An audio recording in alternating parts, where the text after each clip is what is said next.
మీరు సారీ చెప్పడం అనేది డైజెస్ట్ చేసుకోలేకపోయినా. ఇంకా నేను సారీ చెప్పాలనుకుంది నాకు సార్కి, ఎందుకంటే I'm extremely sorry, I'm ready to take the blame. Bias Bigg Boss అంటే ఏందన్న మీ ఒపీనియన్? లైక్ ఇద్దరు చీఫ్లు ఉంటే ఎవడో ఒకడు నామినేట్ కావాలి అంటే నాకు అది నచ్చలేదు. ఇప్పుడు నామినేషన్ అంటేనే వాడు హౌస్కి అర్హత లేదు. చీఫ్ ఎందుకు వానికి వాడు అర్హత లేదు అనుకుంటాడు? చీఫ్ అంటే గొప్ప పొజిషన్ కదా. ఇదంతా అయిన తర్వాత మిమ్మల్ని రాత్రి 2 గంటలకు లేపిండు. ప్రతిసారి కెమెరాస్ దగ్గరకు వచ్చి నన్ను కన్ఫెషన్ రూమ్ విలువ. నీకు అనిపించినప్పుడు నువ్వు ఎప్పుడు చెప్పాలి? మాట్లాడుతున్నప్పుడే వచ్చి చెప్పాలి, అరే నువ్వు ఎక్కువ మాట్లాడుతున్నావు ఇబ్బంది అవుతుంది అని చెప్పాలి.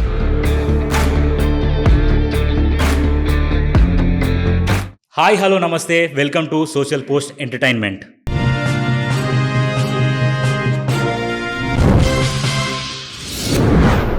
తనున్నది 3 వారాలే, కానీ క్రియేట్ చేసిన ఇంపాక్ట్ మాత్రం నెక్స్ట్ లెవెల్. అచ్చమైన తెలుగుడిగా వెళ్ళాడు, స్వచ్ఛమైన మనసుతో ఉన్నాడు. కానీ బయటకు వచ్చేటప్పుడే ఎందుకు ఒక చిన్న మచ్చేసుకొని బయటకు వచ్చినట్టు అనిపించింది. తను ఎవరో కాదు, అభయ్ నవీన్ అన్న. సినిమాల ద్వారా మనకు పరిచయం అయ్యాడు, ఇప్పుడు బిగ్ బాస్ ద్వారా మనకి ఇంకా దగ్గర అయ్యాడు. అన్న ఈరోజు మనతో స్టూడియోలో ఉన్నాడు. అన్నని ఫస్ట్ వెల్కమ్ చేద్దాం. హాయ్ అన్న. హాయ్. ఫస్ట్ మాకు ప్రోమోలో ఇచ్చిన మాట ఏంటంటే మనస్ఫూర్తిగా పుట్టలేరా అని. అది ఫస్ట్ ప్రోమో. నేను చెప్తాను సీరియస్గా 24 అవర్స్లో జరిగిందన్న. మాట్లాడినవన్నీ నేనేనా? ఆ వీడియో చూసినప్పుడు నేనే స్టన్ అయినా, గిన్నారా అనుకో, ఇన్నానన్నారా అని. కానీ తర్వాత నేను స్లోగా రియలైజ్ అయితే అవన్నీ నాతో పాటు చాలా మంది మాట్లాడినప్పుడు మధ్యలో మాట్లాడిన మాటలు అవి, కొన్ని మజాక్లో మాట్లాడినాయి. అవన్నీ క్లబ్ చేసినప్పుడు నేనే షాక్ అయినా. ఏంది ఇంత ఘోరమైన ఇంపాక్ట్ వచ్చింది ఒక్క మ్యూజిక్ తోటి, ఆ ముందున్న ఎఫెక్ట్ తోటి, ఆ బ్లాక్ అండ్ వైట్ ఎఫెక్ట్ తోటి. సో ఇట్లా హౌస్లోనే ఒక ట్రోల్ ప్రోమోనే అట్లా వస్తే బయట వాళ్ళు దాన్ని ఇంకెక్కువ ఎగ్జాజరేట్ చేస్తారు. సో నాకు అది నచ్చక నేను అది అన్నది. ఎందుకంటే బయట చాలా చూసిన, ప్రీవియస్ సీజన్లో సఫర్ అయిన వాళ్ళని చూసిన, ఫ్యామిలీస్ ఇబ్బంది పడ్డ వాళ్ళని చూసిన, ఫ్యామిలీస్ గొడవపడి రిలేషన్ బ్రేక్ అయిన వాళ్ళని చూసిన. నాకు పెళ్ళైంది, నాకు వైఫ్ ఉంది, నాకు ఫ్యామిలీ ఉంది, కాబట్టి నేను ఏం మాట్లాడినా నా ముఖమే పెట్టండి అన్నది నా పర్సనల్ పాయింట్. అది. అండ్ ఇంకోటి అన్న, ఇప్పుడు బయాస్డ్ బిగ్ బాస్ అని అన్నారు. బయాస్ బిగ్ బాస్ అంటే ఏందన్న మీ ఒపీనియన్? చెప్తుంటావా? ఆ బయాస్డ్ అన్న పదం నాకు హౌస్లో వెళ్ళిన తర్వాతనే అలవాటైంది. నాకు అసలు నేను అసలు వాడను, అడుగు ఇవ్వనన్నా. గేమ్లనే నువ్వు బయాస్డ్ ఉన్నావు, ఆ పదం ఆడనే విన్నా. సో ఇని రిఫ్లెక్ట్ అయింది. నాకు ఎందుకు అనిపించింది అంటే, కొన్ని ఫస్ట్ నేను హర్ట్ అయింది చీఫ్లుగా నేను నామినేట్ అయిన తర్వాత. ఫస్ట్ వీక్ 3 చీఫ్లు ఉన్నప్పుడు 3కి లైఫ్ లైన్ దొరికింది. సడన్గా నేను వచ్చిన వీక్లోనే 2 చీఫ్లు ఉంటే ఎవడో ఒకడు నామినేట్ కావాలి అంటే నాకు అది నచ్చలేదు. ముందు టైం ఇచ్చారు కదా, సరే రూల్ అనుకుందాం. రూల్ అనుకున్నప్పుడు ఒకడు నామినేషన్లు ఉండాలి, ఇంకోటి ఉండొద్దు అంటే అది కొంచెం లాజికల్లీ మంచి ఫ్రేమ్ అయ్యేది. కానీ ఇప్పుడు నామినేషన్ అంటేనే వాడు హౌస్కి అర్హత లేదు. చీఫ్ ఎందుకు వానికి వాడు అర్హత లేదు అనుకుంటాడు? చీఫ్ అంటే గొప్ప పొజిషన్ కదా. సో ఇదెక్కడి రూల్ అన్నది నాకు నచ్చలేదు. సో అక్కడ నేను హర్ట్ అయినా. సెకండ్ టైం రూల్స్ గురించి గొడవ జరుగుతున్నప్పుడల్లా అప్పుడప్పుడు బిగ్ బాస్ రూల్స్ అటు ఇటు అయితే ఆయన మాట్లాడుతూ ఉన్నాడు కొన్నిసార్లు. ఈవెన్ సాక్స్ టాస్క్లో అయ్యి ఉండొచ్చు, వేరే హాకీ స్టిక్ అప్పుడు అయ్యి ఉండొచ్చు. ఆయన చెప్తున్నాడు క్లియర్ కట్గా, ఎందుకంటే తెలుగులో నాకు ఇదే అర్థమవుతుందని నేను గట్టిగా ప్రెజర్ చేసినప్పుడల్లా మాట్లాడుతున్నారు. సో ఆడ పర్టికులర్గా నన్ను ఫౌల్ అని ఫ్రేమ్ చేసి అన్నారు. కానీ ఫౌల్ పాయింట్ బిగ్ బాస్ ఎప్పుడు తీయడు, సంచాలకే తీయాలి, బిగ్ బాస్ తీయడు. కానీ అది ఫౌల్ అన్నారు. ఫౌల్ ఎక్కడికి వెళ్ళి అవుతుంది ఆడ క్లియర్గా మెన్షన్ చేసి ఉండే, వాడు బయటకు వస్తే లోపలికి వెళ్ళి ఆడాలి అనేది నా పాయింట్. అది కూడా కాదు, నేను ఫౌల్ చేసినా సరే నువ్వు నన్ను ఫ్రేమ్ చేయి. నా క్వశ్చన్ రూల్ వాళ్ళకి తెలుగు క్లియర్ అర్థమవుతలేదు అనేది నా పాయింట్. నేను ఇంకా దాని మీద స్టిక్ ఆన్ అయినా. ఒక లైన్ ఇచ్చి దాని కింద సబ్ క్లాజ్ ఇస్తే దీనికి సంబంధించిన రూల్స్ ఏరా అని గంట ఎక్స్ప్లెయిన్ చేస్తా కూడా వాళ్ళకి అర్థమవుతలేదు. వీళ్ళతోటి వేస్ట్గా అని నేను డైరెక్ట్ బిగ్ బాస్తో మాట్లాడాను. ఎందుకంటే ఈయనకి అర్థమవుతలేదు, రాసింది మీరే కదా, మీరేనా చెప్పాలనేది నా పాయింట్.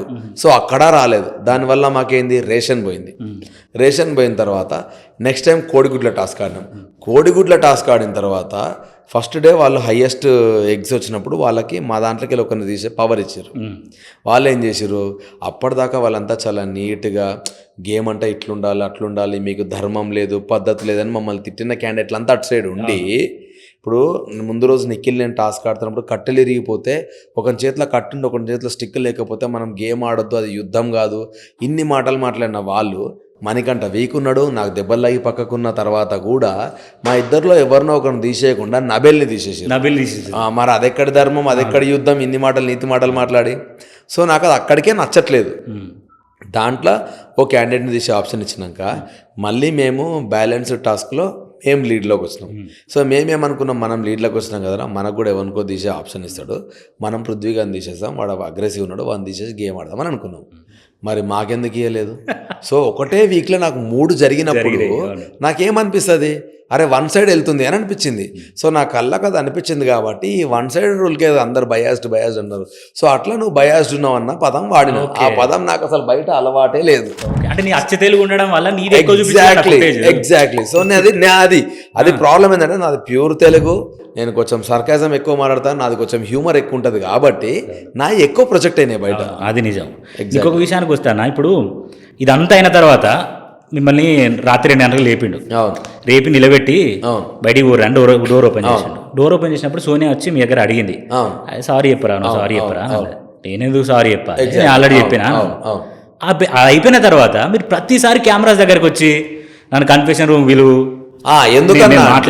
ఎందుకన్నా అంటే ఇప్పుడు సోనియాకి మణికంఠకి నేను మిస్టేక్ చేసిన అన్న ఫీలింగ్ వాళ్ళకి అనిపిస్తున్నది, నాకైతే అనిపించాలి. నేను జోకులు వేస్తున్నా అన్నట్టే ఉన్నా.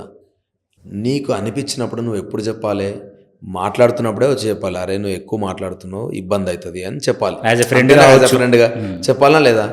లైన్లో నిలిచినాక నువ్వు నా దగ్గరికి వచ్చి నువ్వు దొంగతనం చేసినావు అంటే నేను ఎందుకు భుజాలు అనుకుంటా? నాకు నేను రియలైజే అవ్వట్లేదు. సో అదే రోజు నైట్ వెళ్ళి ఏమన్నా, బిగ్ బాస్ నేను నిజంగా చేసి ఉంటే నా పేరు చెప్పు, నా పేరు చెప్తే అట్లీస్ట్ నేను ఏం మిస్టేక్ చేసినో తెలుస్తుంది నాకు అని నేను అన్న తర్వాత సోఫాలో కూర్చోబెట్టి చెప్పిండు. నేను కన్ఫెషన్ రూమ్కి వెళ్తాను ఎందుకన్నా అంటే నా వల్ల ఇంకో 5 మందికి చీఫ్గా నామినేట్ అయ్యే ఆప్షన్ తీసేస్తున్నా అన్నాడు. నేనన్నా నేను తప్పు చేస్తే నన్ను కన్ఫెషన్ రూమ్ విలువ నాకు వీడియో చూపి నేను ఏం మాటలు మాట్లాడినో తెలిస్తే నేను సారీ చెప్తా 100%. ఎందుకంటే నేను కాన్షియస్గా అన్నానా, లేకపోతే నా స్లాంగే అంతనా, లేకపోతే తెలియకుండా నేనే బూతులు మాట్లాడినా నాకు తెలుస్తలేదు. నేను జోక్స్ అయితే వేసిన. సో ఏవి మిస్టేకో తెలిస్తే నేను అట్లీస్ట్ మిగతా 11 మందికి ఈ మిస్టేక్ ఇదే పాయింట్ చెప్తా. రెండోది నేను ఆ మిస్టేక్ చేయకుండా ఉంటా. మూడోది నా వల్ల ఈ 5 మంది ఇబ్బంది పడ్డం నాకు నచ్చట్లేదు. ఎందుకంటే వాళ్ళకి సపరేట్ లైఫ్ ఉంది. సో ప్లీజ్ నా వల్ల వాళ్ళని హర్ట్ చేయకండి, నేను ఇదే అడుగుతున్నా. కానీ వాళ్ళు ఎప్పుడు పిలవలేదు. సో నేను అనుకున్నా డెఫినెట్లీ మొత్తం అంతా క్లబ్ చేసి సాటర్డే రోజు నాకు బ్యాండ్ వాయిస్తారని చెప్పి ఫిక్స్ అయిపోయినాయి. ఎందుకంటే అది కన్ఫెషన్ రూమ్కి పిలిచుంటేనేమో వాళ్ళు ఆ రోజు ఫ్రేమ్ చేయకపోయాడు. కన్ఫెషన్ రూమ్కి నన్ను పిలుస్తలేరు అంటేనే something is big is happening అనిపించి నా బెల్కి అదే చెప్పేసిన, నా బట్టలు వదిలేసేయండి నేను వెళ్ళిపోతున్నా అని చెప్పేసిన. కానీ ఎవరు నమ్మలే నన్ను, ఎందుకంటే తెలుస్తుంది అది వైబ్ కాదని ఇట్లా అవుతుందని తెలిసిన తర్వాత. ఇప్పుడు తర్వాత మాట్లాడలేను. ఇప్పుడు ఒకటే మిస్టేక్ అన్న, అప్పుడు దాకా బాగానే ఉంది. ఈవెన్ అంటే ఇప్పుడు నీ గేమ్ చూసి నువ్వు ఎంత హానెస్ట్ ఉన్నావో చూసిన మాకు అంత బాగానే అనిపించింది. ఈవెన్ నువ్వు బిగ్ బాస్ని టార్గెట్ చేస్తుంటే కూడా ఇప్పుడు మనం ఫస్ట్ సీజన్ నుంచి మొన్న 7th సీజన్ వరకు బిగ్ బాస్ ఇట్లా చాలా మంది ఉన్నారు. కానీ మీరు సారీ చెప్పడం అనేది డైజెస్ట్ చేసుకోలేకపోయాను. ఎందుకో చెప్తాను. ఫస్ట్ అక్కడ ఎదురుగా ఉన్నది నేను చాలా రెస్పెక్ట్ ఇచ్చే ఒక యాక్టర్. రెండోది అదే అన్నపూర్ణ స్టూడియోలో నేను యాక్టింగ్ ట్రైనింగ్ తీసుకొని బయటకు వచ్చిన యాక్టర్. సో నాకు డెఫినెట్గా హోస్ట్ పైన ఒక రెస్పెక్ట్ ఉంది. ఇప్పుడు హోస్ట్తో నేను వెళ్ళి అడ్డంగా వాదించవచ్చు, నా తప్పైనా ఒప్పైనా పక్కన పెడితే. కానీ ఒక స్టేజ్ ఇప్పుడు టీచర్ లాంటి ఒక క్యాండిడేట్ ఎదురుగా ఉన్నప్పుడు మనం మాట్లాడలేము. సో అందుకనే నేను ఐఎమ్ వెరీ సారీ అన్న. ఎందుకంటే ఒకటి నేను మాట్లాడిన పదాలు నాకే నచ్చలేదు, కొన్ని పదాలు, అన్ని కాదు కొన్ని. సో నాకు నచ్చనప్పుడు నేను సారీ చెప్దామని ఫిక్స్ అయినా. అది కూడా ముందు నుంచే నిఖిల్ వాళ్ళు చెప్తూనే ఉన్నారు నాకు, ఏం చేసినా నువ్వేం రియాక్ట్ కాకు, సారీ చెప్పురా, ఏం కాదు, నువ్వు వెళ్ళవు, నువ్వు ఫైనల్ దాకా ఉండే క్యాండిడేట్వి, నువ్వు వెళ్ళకు, నాకు వాళ్ళు చెప్తానే ఉన్నారు వాళ్ళంతా. సో చెప్తున్నప్పుడు నేను నాకు సార్కి సారీ చెప్పినా. కాకపోతే నేనేం ఎక్స్పెక్ట్ చేసిన అంటే అట్లీస్ట్ ఎందుకన్నావో ఒక క్వశ్చన్ అడుగుతారేమో అని అనుకున్నా. అందుకని చెప్పేసి నేను వెయిట్ చేసిన, బట్ అడగలేదు. But that's okay. ఇంకా నేను సారీ చెప్పాలనుకుంది నాకు సార్కి, ఎందుకంటే ఆయన బిగ్ బాస్ని రిక్వెస్ట్ చేసి నా గురించి డోర్లు క్లోజ్ చేసిండు. సో నాకు ఆ ఇంపాక్ట్ తెలుసు కాబట్టి నేను నాకు సార్ కోసమే వెరీ సారీ సార్ అని అన్నా. నేను అందుకనే స్టిల్ నేను చెప్పిన పదాల వెనుక స్టోరీ నేను చెప్తున్నా. ఆ స్టిల్ ఆ ఎమోషన్ పైన నేను స్ట్రక్ అయి ఉన్నా. కానీ ఆ పదాలు తప్ప నేనే ఒప్పుకుంటున్నా. ఆ పదాల గురించే సారీ చెప్పిన నేను. ఎందుకంటే 1-2 సార్లు పబ్లిక్ ప్లాట్ఫామ్లో నువ్వు ఏది పడుతుంది మాట్లాడినావు అన్నప్పుడు సో అనకుండా ఉండాల్సిందని అనిపించి నేను సారీ చెప్పిన నాకు సార్కి. నాగార్జున సార్ మీదనే కోపం వాళ్ళు ఇట్లా చేసిండని కొంతమంది అంటున్నారు. నాకు సార్ మీద కోపం వల్ల అంటే నాకు నా హోస్ట్ ఇప్పుడు బిగ్ బాస్ అయితే కనబడాడు అన్న, వినబడతాడు. అవును. కానీ మనకు కనబడేది నాకు సార్. సాటర్డే మాట్లాడేది కూడా నాకు సార్. అవును. నాకు సార్ మీద కోపంతోనే ఇట్లా చేసిండేమో అని చెప్పేసి అనుకుంటాను. ఓవర్ కాన్ఫిడెన్స్ ఎక్కువ ఇట్లా చేసింటాడు. లేదు, ఓవర్ కాన్ఫిడెన్స్ అనేది ఎప్పుడు లేకుండే. కానీ నాకు సార్ మీద రెస్పెక్ట్. అండ్ మీరు నాదనే కాదు, మణికంఠ గట్టిగా మాట్లాడుతున్నప్పుడు కూడా మీరు చూస్తే నేను నిఖిల్ గాడు ఈడేంద్ర డైరెక్ట్ నాకు సార్తో గట్టిగా మాడుతున్నా అనుకున్నాం. అవునవును. ఎందుకంటే మాట్లాడకూడదు, ఎప్పుడు మాట్లాడకూడదు. సో అది నేను కాన్షియస్ ఉన్నా. సో అందుకని చెప్పేసి నేను డెఫినెట్గా సారీ చెప్పాలనిపించింది, చెప్పిన మనస్ఫూర్తి.